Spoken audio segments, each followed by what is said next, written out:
Last week I mentioned I'd be addressing a concept this week, selling without shame or guilt.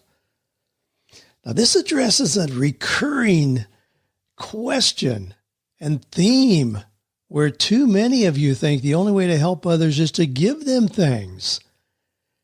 We're missing the point.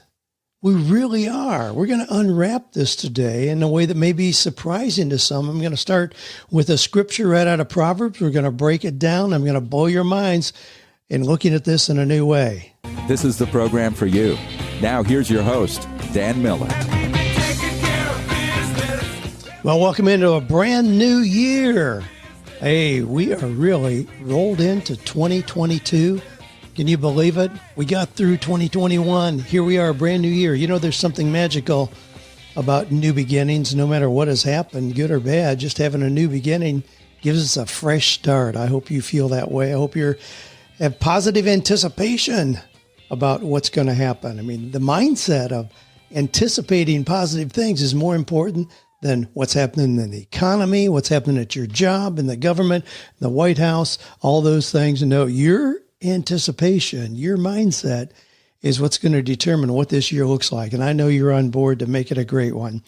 Well, this is 48 Days Radio Show, 48 days coming from my book title. If you're new to the show, 48 Days to the Work You Love, where I say 48 days is enough time to assess where you are, get the advice and opinion of other people, identify 3 or 4 options, do a little bit more research, choose one and act. And you could do that in 48 days, no matter if it's where to go to school, what house to buy, where you're going to go to church, what college you're going to go to, what business you're going to start. That's a process you can move right through. So welcome in. Happy to have you here. Please share the podcast with others you think could benefit from it. That's the way it continues to grow, has now for over 15 years. Happy to be here week after week. Now, we got just a few things. I want to just kind of give you an overview of where we're going. Then we're going to jump into this topic about selling without shame or guilt. So some of the questions today. Dan, when you were first getting started, how did you decide that career and life coaching was going to be your niche? Somebody says, how can we get people who have the means to help with spreading our message to people who need it but can't afford it?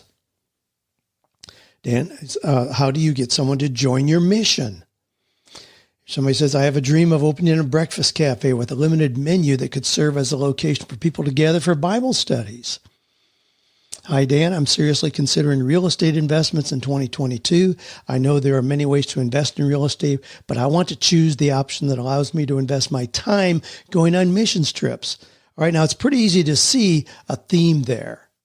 Because of what I mentioned last week, we got a lot of questions this week. These are some of the ones we're going to be addressing, but they all have this recurring theme. If I want to give, I want to help, I want to have a mission. All right. So we're going to look at that, and trust me, we're going to open your eyes to some things that you maybe not have looked at before. Quotation is this. Our quotation comes from Proverbs 11:25, where it says, "A generous person will prosper. Whoever refreshes others will be refreshed." All right. That's our quotation.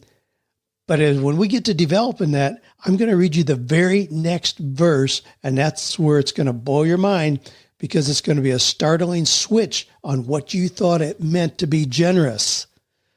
Okay, hang on. Our resource for today is a link to the 12 books that we're going to be studying through in the Eagles community. So if you're a member, you'll be right in the groove as we go through those one by one. If you're not, you can just grab the link here, see the books, what months we're going to be talking about them. And certainly I recommend that you get the books anyway and go through those. So if you go to 48days.com/Eagle Eye, Eagle Eye. Now it's spelled out, so it's EAGLE EYE. Eagle Eye, you can get that resource to see what those books are, and then links to get them, of course. Okay, let's move on here. Now, just kind of just some news updates. In November, I've been talking about how many people have been quitting their jobs. I mean, we know that's an exploding phenomenon. We see the numbers rise every month. It's not diminishing. It's continuing to increase. Back in April, it was 4.3 million. We thought that could never be a number that would be hit again. In November, we don't have yet the records on the numbers for December, this being the first week of January. But in November, there were 4.5 million people who quit their jobs. 4.5 million people. I mean, that's just historically unheard of. 4.5 million people who had jobs decided, I don't want to do this anymore. Now, I'm hearing from a bunch of them, and for a variety of reasons. But a lot of people are saying, hey, enough is enough, and they're just walking away from their jobs. Now, at the top of the list are healthcare and service industry jobs. Probably no surprise there. So a lot of restaurants you go to, they say, gee, the wait is 45 minutes, and you look around and half the tables are empty. And it's like, what's up with that? Well, it's not because they don't have room to seat you. It's because they don't have people to serve you. That's continuing. Who knows how this is going to all shake out. Now, with that being said, I mean, what we have to be realistic about in this too, there were 4.5 million people who quit their jobs. New hires in the month of November were 6.7 million. So what this means is people aren't just walking away and all of a sudden we've got, 80% of the people who aren't working at all. No, people are changing. So we had, again, the numbers there were 4.5 million quit their jobs, but 6.7 new hires were made in the same month. So that's really a positive compilation of what's happening in the workplace. People who quit are taking other jobs. They're not leaving the workforce. They're just looking for better opportunities. So it makes it very important for employers to figure out, what can I do to make this a really attractive place to be? And that has a whole lot to do with a whole lot more than just money. We've talked about that before. People need a sense of autonomy, mastery, and purpose in addition to a paycheck on Friday. Autonomy, mastery, and purpose. So companies are figuring that out. They're doing some really innovative things to bring people on board in a company that matters. I mean, we're fortunate at 48 Days to have a whole lot of people who would like to be involved with what we're doing because they believe in what we're doing, that it really does have a purpose. We give them a lot of autonomy and opportunity for mastery to figure out how to do things better. I mean, those are the things that are making attractive positions for new people coming in. All right. Selling without shame or guilt. Now, I keep hearing from people, who hang their head in shame at the idea of having to sell something. They'd prefer to just give it away. They like what they're doing. They hate the idea of being a salesperson. People say, I'm not a salesperson. I hate the whole idea of it. They think that giving holds a higher honor than selling. They don't want to admit that they're selling. They try to sneak it in as a necessary evil to an otherwise honorable business. Really? I mean, how does that make any sense at all? I mean, you can't have a business unless somebody's selling something. You can't have a job unless somebody's selling something.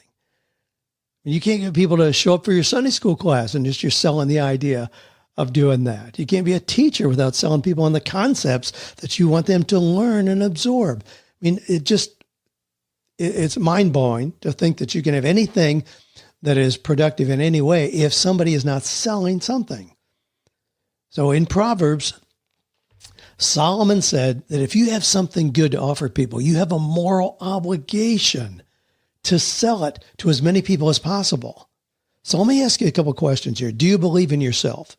If you're going to sell, you're going to have to believe in yourself, your integrity, your character, your desire to truly only do things that will benefit others. I mean, is that true of you? I mean, do you believe in what you have to sell?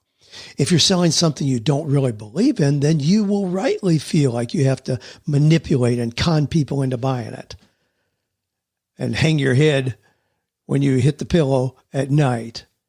No, you better believe in what you have. But I mean, that could be true. It doesn't matter what it is you're doing. If you're working in a manufacturing plant, do you believe that the work you're doing will benefit people ultimately? You can be working on the line at Tesla. If you believe that people benefit by getting that car when it's finished, then you can be proud of what you're selling. Do you believe that when you're selling, you're helping that person? Or even that the person buying from you will benefit perhaps more than you? I'll give you an example of that as well. But selling, it's the lifeblood of any organization. Any organization. Doesn't matter what it is. Now, that also is going to include, as you'll see in some of the questions we're going to address here, nonprofits. You're selling something. Don't think that you've removed yourself from that. You have to sell the idea, the concept, the purpose, the ministry, the mission, whatever. You have to sell that. And if you can't sell that effectively, your organization is going to fail. Without selling, that organization is going to die. No one will be able to benefit from the product or service that was being offered. If at 48 days, now we give away a lot of materials, a lot of books, but if that's all we did, we'd shrivel up and close the doors in 30 days. Selling is what makes it possible for us to help a lot of people in ways they may not be able to receive help otherwise. So let's go back to the verse, Proverbs verse. So I read Proverbs 11:25. A generous person will prosper. Whoever refreshes others will be refreshed. Here's the next verse. People curse the one who hoards grain, but they pray blessings, God's blessing, on the one who is willing to sell. Reflect back on that a second. There's going to be a curse on those who withhold what others need. So there's the critical issue. If you don't believe what you have will benefit people, then please don't try to sell it. But if you have something that people want and need, something that will benefit them, make their lives better, then you have a moral obligation to sell it to them. Now, this verse, it doesn't say there'll be a blessing on the one who gives it away. No, it says they pray God's blessing on the one who is willing to sell. Now, when I sell a copy of 48 Days to the Work You Love, I get $20. That'll make a dent in lunch for Joanne and me, but not much more. But I trust the person who paid that $20 will have a life-changing experience. Let me just back this up a little bit. You all know everything I do started out of a Sunday school class. The natural progression of that certainly would have been to start a nonprofit. Isn't that what you do? When you're in a church or in a ministry, you start a nonprofit. So you ask people to give you money. So then you can give away materials or teach or counsel or whatever it is. No, we went right into a for-profit business totally. Now, the interesting thing is, in hearing from people week after week after week, day after day, the most common phrase that I hear is, Dan, thank you for your ministry. Thank you for your ministry. I used to scratch my head at that. I'm thinking, what are they seeing that I'm not seeing? You identify a ministry typically as a nonprofit. We are not a nonprofit, but people see it as a ministry. Gee, what a novel idea. If you're doing something that really does help people, that benefits them in unusual ways, it can transform their lives, they're going to feel like they've been ministered to in the most realistic way possible. So here's some of the messages that we get. Dear Dan, I can't tell you how happy I am that I happened upon your book, 48 Days to the Work You Love. I went from an unsure future at a dead-end job to an exciting new career in 32 days from the time I picked up your book. I truly believe it was a godsend, and I appreciate the work you do. Your book was filled with timeless wisdom and inspiration that helped me to take the necessary steps toward the work I love. My life is forever changed to do the work God has designed me to do. I wake up excited to go to my calling each and every day. Thank you for writing this book and making a difference in people's lives. God bless you. Sincerely, Joe. Now, he's not saying, you greedy, materialistic, capitalistic pig, why did you charge me for this book that comes out of your minute? No. He paid the $20 or whatever. I think it's less than that on Amazon. And it transformed his life. Here's a note that was sent to Dave Ramsey, who recommends, has recommended 48 Days to the Work You Love for 25 years. Dave, I gave my dad the book 48 Days to the Work You Love. that you recommend by Dan Miller. And roughly 48 days later, he landed the most incredible job, making over $100,000 per year. Thank you so much for recommending it. From Chris. This comes from Paul. Dan, I want you to know that your book and message have changed my life. I read 48 Days to the Work You Love last April while finishing my master's degree. I was teaching at the time and sought a change in the direction my career was going. Your book helped me identify my transferable skills, market myself, identify companies to work for, and hone my interviewing skills. Since then, I've been offered professional jobs with 6 different companies. I'm currently a project manager with a manufacturing company and will soon be moving into a project leader position with a company from my top 5 list that I developed as part of your book suggests. Just this week, I was offered 2 different jobs, and they both called me first. I feel like I'm on top of the world. Your book and message have made a lasting impact on me and my family. Thank you for helping us. I'm recommending your book to everyone I tell about my new job. God's blessings on you and your work. Paul. Cheryl says, I want to thank you for doing what God created you to do. Because of your books and emails, I did it. I now have been doing a job I love for 2 years. This comes from Sally. She said, next to the Bible, 48 Days to the Work You Love is the most life-changing book I have devoured. And I do mean devoured. I could not put it down. Finally, after 62 years of being the round peg in the square hole for trying to unwrap my gifts in the world that hadn't seen gifts quite like them before and discouraged me from even taking off the bow, much less ripping open the package and using the contents. After all of that agony, I pick up your book and find out there is someone in the world who understands. You, sir, have inspired me beyond belief. I have at least 3 things I could do well. I'm already putting them together. I'll let you know how it goes. Thanks so much for writing this book. With more gratitude than I have words to convey. From my heart to your heart, connected by Jesus, Sally. Now here's that. We have thousands of those in our vaults. I've never felt bad. Now that's the end of those. I'm speaking for myself now. I've never felt bad about selling because I truly believe I'm helping that person, not taking from him or her. Now I've sold other things. I've sold academic programs. I've sold cars. I've had a health and fitness center, sold fitness programs. I've sold a lot of different things, but I've always felt like what I was selling was helping the person, not taking from him or her. Now I tell people that I expect them to get a 10 times return on any investment in what we have at 48 days, 10 times. Now, I just booked a young couple who's going to be coming here next month for my 1-day voila coaching process.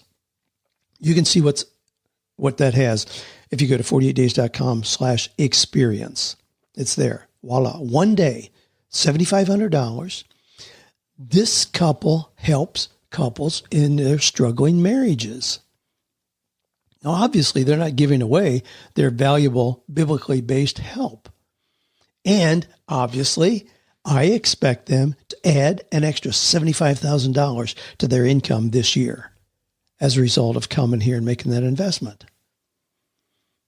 Are you expecting blessings because you're willing to sell what you have? Or are you standing back here, wringing your hands, trying to figure out a way to give what you've got away so you don't have the embarrassment of selling? You missed the point. It doesn't work that way. Well, I'm gonna have some other things to intersperse here that directly relate to this as well. Let me insert some questions here. Todd says, Dan, when you were first getting started, how did you decide that career and life coaching was your niche? I know you taught Sunday school classes, but how did you decide that was something you could teach? Did you just recognize a need and then get up to speed in that topic, or did you have some previous experience that led you in that direction? I'm just wondering how this all unfolded for you. I'm just looking for insight into my own path. Thanks. Well, Todd, thanks for your question. It really unfolded in a way that surprised even me. Now, I was working, I'm a sales guy. I'm an entrepreneur. So I am a sales guy. So because of that, incidentally, we're talking about selling with honor here. I never have to worry about creating income because I understand selling. So it doesn't matter what happens. I mean, if people stop buying books, I'm going to be fine because I know how to sell. I enjoy selling. I can find something that will benefit people and walk them into the opportunity to experience that. So that's part of it. When I was asked to teach a Sunday school class, it was before I had any books. I was not a speaker. I was not a coach. I was not an author. None of those things. I was just a guy who showed up. And I was recovering from a horrible business crash, but I was selling things and we were doing fine. We were recovering. But because of just what the pastor saw in me, he said, he knew that I had a background academically in clinical psychology, that I had some experience, coaching people in careers. And he asked if I would teach a class on that because there were so many in the church. This was a large church, about 7,000 members in Nashville, Tennessee. And there were a lot of people who were going through these inevitable, relentless, unwelcome transitions in their work, even back then. This was back, 2000. And I said, sure, I'll do that. I was always used to being involved. My dad was a pastor. I was always used to be involved in church. I've taught Sunday school class pretty much forever. I said, sure. That was it. I had no expectation, never entered my mind that what I would do there would have anything to do with me generating income. But we taught. And as you know, people kept coming. People kept coming. People came more. People came from other churches for that Sunday school class, and then they'd rush back across town to their church for the sermon. People would come from other states. And I thought, wow, this has really touched the nerve. So we moved that little class from Sunday to try to cram it in as a Sunday school class to 2 hours, uninterrupted hours on Monday nights. Met in an ancillary building on the church campus called the Thompson Center. And we met there, and people could come then without having to make it work around their Sunday schedule. And it just grew and grew and grew. And I just kept giving people what they were asking for. That's really all that I've done. Just kept giving people what they were asking for. They started asking for materials. I didn't have anything. I put together a little spiral bound book initially that we got done at Kinko's. Then we modified it, put it into a 3-ring binder with a couple of little cassettes stuck in there, just relaying the principles that I talk about here week after week. Just how do you understand how God has uniquely gifted you? Then what should that look like on Monday morning? But it was just that. But then in order to continue doing that, we didn't make those 3-ring binders. They were $39 to get the material in there. And then ultimately 2 audio CDs were in there in the latest version before we went to hardback. But I can't just show up week after week and give away 80 copies of that. They cost me about $7 to produce. We were selling them for $39, so $32 profit in those. But we sold them. We didn't give them out. We sold them. So when those people would come, we sold them. And in a 2-year period, I sold over $2 million worth of that little 3-ring binder. Now, there's a lot of details that went into that, but that's what I did. It was just the material that I was already offering in my Sunday school class, and I sold it and made a couple $1 million doing that. So I kind of walked into it, Todd. I did have background in clinical psychology and helping people make decisions, look introspectively, and then make decisions. But I certainly wasn't thinking that there was a direct connection between even that and teaching the class. I was just simply teaching the class to serve people well. It grew and grew and grew and continues to grow today. That message has expanded exponentially. I've got a little more that I'll kind of add to that here in a second, but let me go to another question. John says this: I've been involved with the nonprofit for 12 years.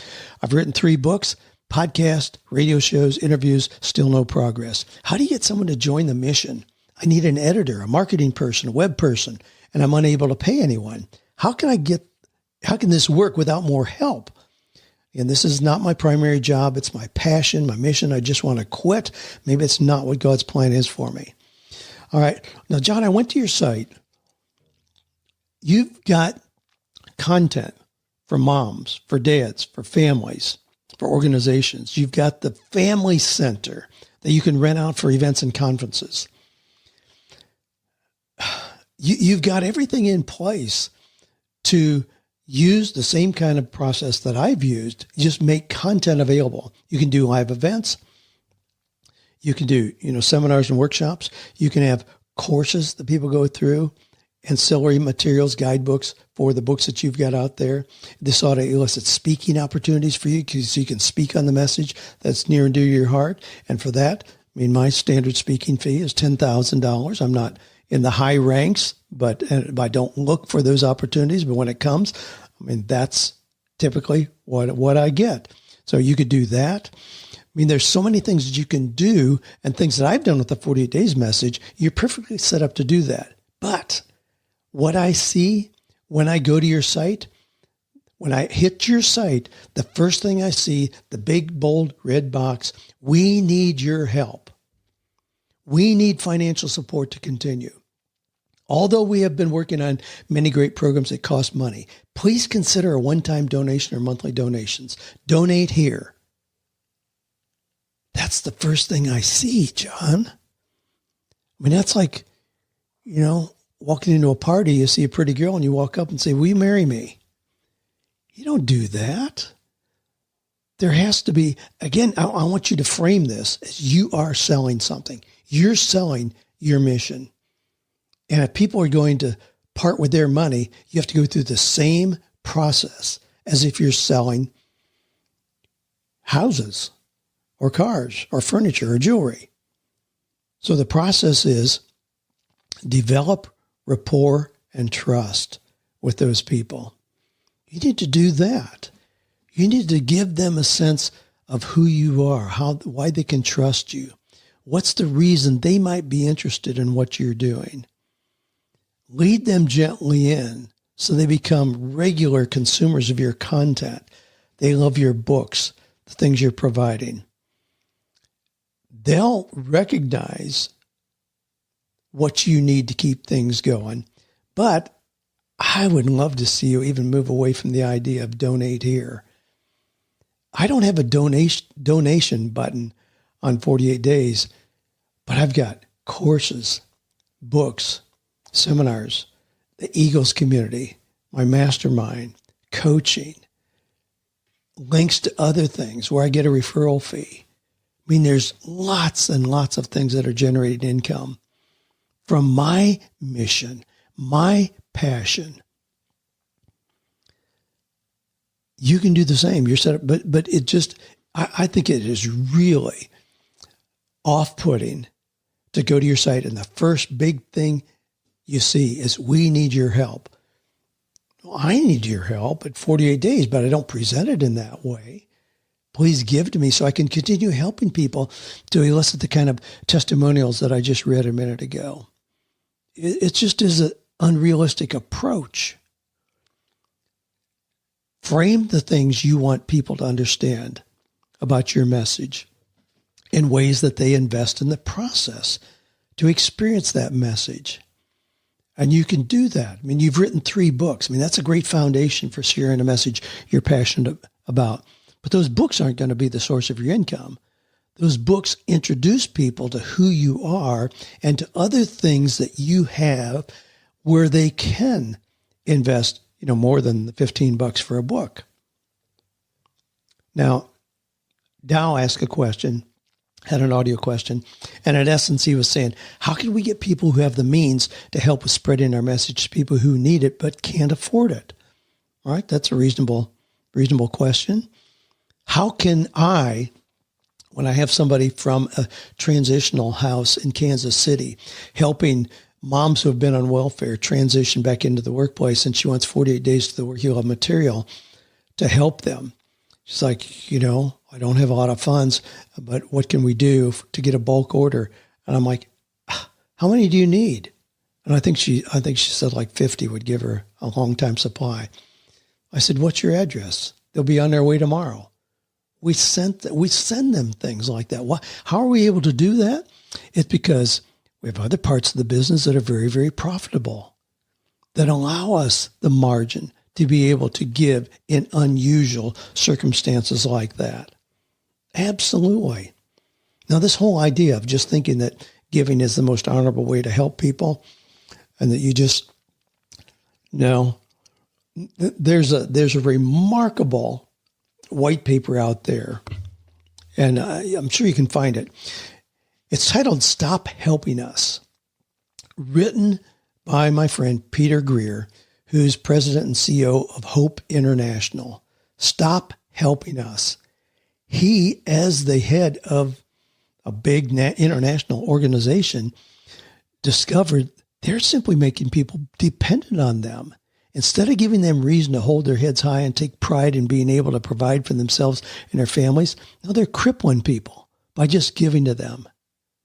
I mean, even when offered with compassion, traditional charity should only be a temporary fix. I mean, it enslaves people. It becomes a poverty trap. And you can look at our government programs, and I'm not going to go down that rabbit hole. We have generations of people who simply expect to be given the basic necessities, overlooking the talents that God has given them. It breaks my heart thinking that, no, I'm just going to ask for more and somebody's going to feel sorry for me and give it to me. I mean, instead of focusing on their potential, that kind of charity or subsidies, whatever you want to call it, cheats them out of using their God-given abilities and talents. Fortunately, the church, nonprofits, mission organizations are waking up to this. They're recognizing the pitfalls of traditional charity. I mean, the way we help Africa, there are more people living in poverty in Africa today than there were 20 years ago, because we've poured billions of dollars into a system that just reinforces poverty. So Peter Greer, CEO of Hope International, he says he's found that giving aid can lead to enslavement and dependency, whereas equipping people to prosper on their own allows those individuals to walk into their godly heritage. Bono, you all know from U2, I mean, he's one of the most outspoken people on forgiving debt, erasing debt from African countries and other poor countries. We need to give to these people, those of us who have resources. He's changed his position. He's changed his position on giving aid to poor people. He said aid is just a stopgap. Commerce, entrepreneurial capitalism. Now, he cringed when he said that, because in terms of political bent, he would certainly be more on the end of liberal giving. I won't categorize it with political terms, but liberal giving.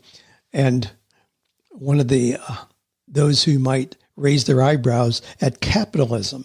Capitalism gets a bad rap a lot of times. Those people out there just making money. Yeah, well, Bono says aid is just a stopgap. Commerce and entrepreneurial capitalism take more people out of poverty than aid. Well, take a breath here. Switch gears. We got a couple more questions I want to address. I hope that got you thinking. Hope it gave you a new perspective on the honor, the high esteem that should come from selling, because you're helping other people. You're helping them in a way that really helps them, not that just puts a Band-Aid on their temporary situation and makes them dependent on you. I had a pastor friend who helped out a guy in his congregation to, I don't want to give too many details. Anyway, he helped a guy out who was about to lose his business. The pastor stepped in, gave him a temporary loan just so the guy wouldn't lose his business. It continued to fail, and ultimately the pastor owned the business. Well, he was a good business mind. He made the business profitable, turned it around, and a couple years later sold it. I think it was like $28 million. So here's a pastor who had a vision. Actually it was more than that because I remember some other figures connected with it. But anyway, he took some of that money, created a beautiful retreat center where he does allow pastors and missionaries to come at no cost. But it's very profitable. But it's a high-end retreat, and other people pay big bucks to come there. So again, structured it as a business. But because he had access to a lot of money, he had a whole lot of people who were standing in line with their hands out. He has horror stories. Actually wrote a book about it. No good deed goes unpunished. But he has horror stories about his experience in giving people money. People need money for their mortgage, can't make the mortgage payment. Okay, he helps them out, $1,200, okay, we'll help you out. Guess what? Next month they're back.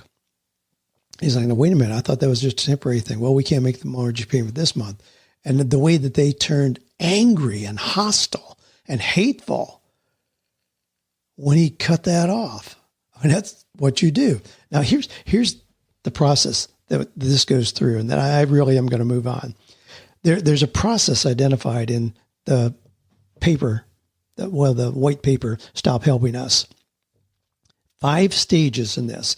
Give once and you elicit appreciation. Give twice and you create anticipation. Give 3 times and you create expectation. Give 4 times and it becomes entitlement.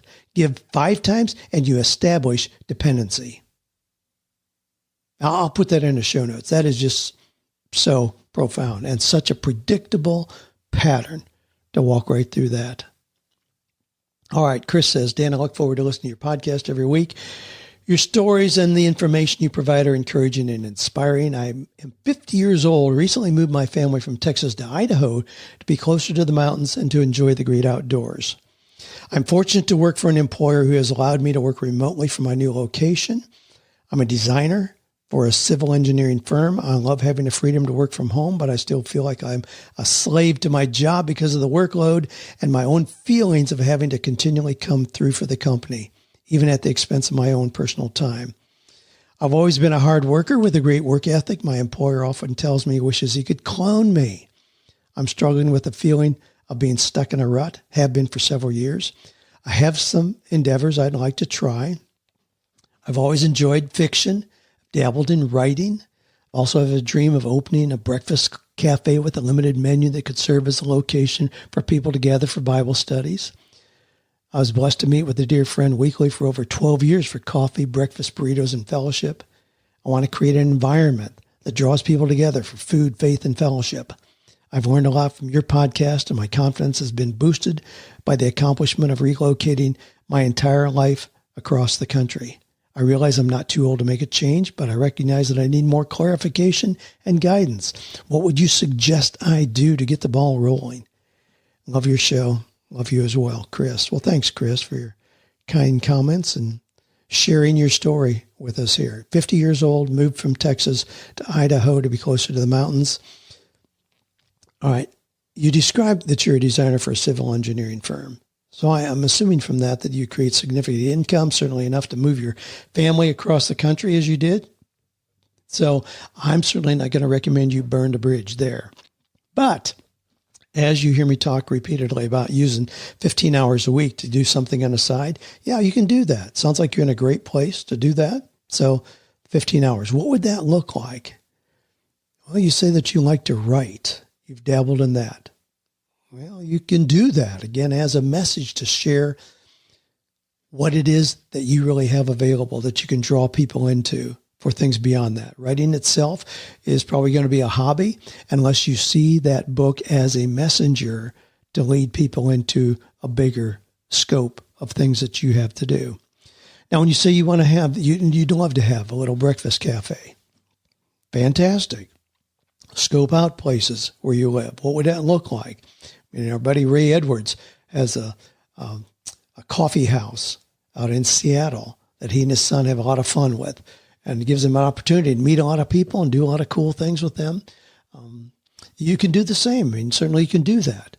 But I wouldn't suggest with any of these things that you quit your job. I mean, because you're going to have some significant traction on a separate idea, certainly to replace the income that you're used to now. So you don't want to put that kind of pressure on something that you're doing as a side business or as a hobby or as a passion project. if you have that little cafe where people can meet together and hang out, if you make it cover the expenses and bring in an extra $50,000 a year for you, whatever, that's fine. But you're probably not going to be able to grow that unless you, go the Starbucks route, establish a franchise. You get a really good model and then you start franchising. It's a major business endeavor to do that. You may not want to do that. You may want to just keep it as a little meeting place. People hang out. Now, when you say you want to create an environment that draws people together for food, faith, and fellowship, well, I've got some pretty close to my heart examples of that. That's exactly what I wanted to do with the 48 Days Eagles community. We had been having live events on our property up in Tennessee. So we'd have people 60 at a time. They would come in and we'd have food, faith, fellowship, training, good times together. We do exactly what you're talking about. Then the county says you can't do that anymore, as you know. So we don't do those events anymore. And I thought, how could we do that? It may be a little bit different. It may not be exactly the same as being in a room together. How could we do that where we had people continue to meet together, to share their ideas and resources, to encourage each other, cheer them on? Thus, the 48 Days Eagles community. So it's very modest, $48 a month. We have about 700 people in there as we speak. You could do the math on that. Yeah, that's more than just a little side interest thing. We don't have any buildings, no employees. It's just a process put together to allow people to continue sharing ideas and resources as they were at our live events. So are there ways to do that? Absolutely. But again, don't think that because you want to do that it's going to just be a drain on you financially. Create a model that's exciting for everybody to be involved, that makes sense financially so you can expand it, grow that. The only reason I don't have to ask for donations is because I have a business in place that creates the funds that allow me to give and serve in any way that I want to do. Okay. I love the fact that we had a theme today to how these things kind of unfolded. Well, got one more here. Felix says, Dan, I'm seriously considering real estate investments in 2022. I know there are many ways to invest in real estate, but I want to choose the option that allows me to invest my time going on missions trips. So I'm thinking that maybe buying and renting would be the best option. That would mean I may need to get a property management company to manage. I also do not have the money for fast growth, and so I'll be working a full-time job. Any ideas where to begin? What books would you recommend? Thanks, Felix. Well, yeah, what you're talking about? Absolutely. We've got a lot of people in the 48 Days community who are doing exactly what you're doing. Jeff Long up in Dayton, Ohio, buys really inexpensive properties, makes them nice, and has people living there who are in Section 8 housing. So they're getting some government subsidy on the housing. They feel privileged to be chosen because it's not easy to get. Privileged to have the opportunity to live there. So they're great tenants. They take care of the places. Jeff loves the opportunities to, be their landlord, interact with them. He's got 13 properties at this point, is adding on to those pretty aggressively. They see him. He has an opportunity to encourage those people. A lot of them are just kind of getting a fresh start. He can encourage them, give them open doors of opportunities for them. At the same time, sure, he's making money on that. You can do that. Kent Julian is buying properties. He and Kathy are buying properties. They buy kind of mid-priced single-family residences and then just rent them out where there's cash flow. The people living there are paying the mortgage down. He knows he's going to own properties free and clear in a few years. That's kind of a cool thing.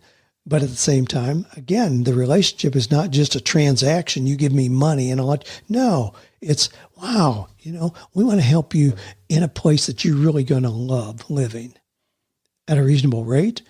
You can do that. Now, I want to connect you with another guy in our Eagles community. His name is Chris Niemeyer. Chris, and his website is exactly how it's spelled, Chris, ChrisNiemeyer.com. Chris Niemeyer. Chris, you'll be interested to know, owned Mission Travel. his heart and the biggest business he had a couple years ago was a travel agency that serviced primarily, church groups, missions groups, and all of that. Then in meeting me, he started handling cruises for people like me. So he did, 5 or 6 cruises for me, and I introduced him to people like John Lee Dumas and Pat Flynn and Michael Hyatt. Did several cruises with him, so he was doing that. Now, Chris has moved into real estate. He's very aggressive, and the last 2 years is mind-blowing what he's done, multiple unit complexes and all that, and he's helping other people now understand how to do real estate. But his heart is in ministry still, and he can use real estate as a tool for doing that. So check him out, chrisnehemiah.com. He's got things on his site there. You can go right into connecting with him to increase your understanding of real estate and how you can have it do exactly what you want it to do. Well, man, I love this. I love what we were able to talk about today. Love the questions that were all framed around this idea of selling with honor. You can sell without guilt or shame. My goodness, can you ever? I love selling. Bring it on. I'm thinking about all kinds of new things that I can sell, because I know that in doing so, I can help people hold their head high, put legs on their own unique gifts from God, do things to make them fully alive in what they're doing. Well, next week, I'm going to revisit goals. I've had a lot of input the last couple of weeks as we start the new year here about goals and my traditional kind of structured approach. Boy, I've had a lot of holes shot at that, including from my own wife and other people around me who I love and trust. I'm going to give you a new perspective on that, perhaps. We'll talk about what really is essential in this process of starting a new year, what's going to carry you through to accomplish the things you want to accomplish, even if it's not structured in terms of the goals and the way that I describe them. It's going to make me rethink. I'm going to have a new guide as we roll into 2023. Trust me, it's going to look a lot different because of some of the new insights that I've just kind of been massaging. So we'll talk about that next time. Continue to shoot your questions in. Go to 48days.com/askdan. And like today, if I use your question, I'm going to send you an autographed copy of the brand new 20th anniversary edition of 48 Days to the Work You Love. So thanks for listening. Thanks for sending in your questions, for being open to growing, for being a powerful force, for making the world a better place, and for believing without a shadow of a doubt that we can find or create work that is meaningful, purposeful, and profitable.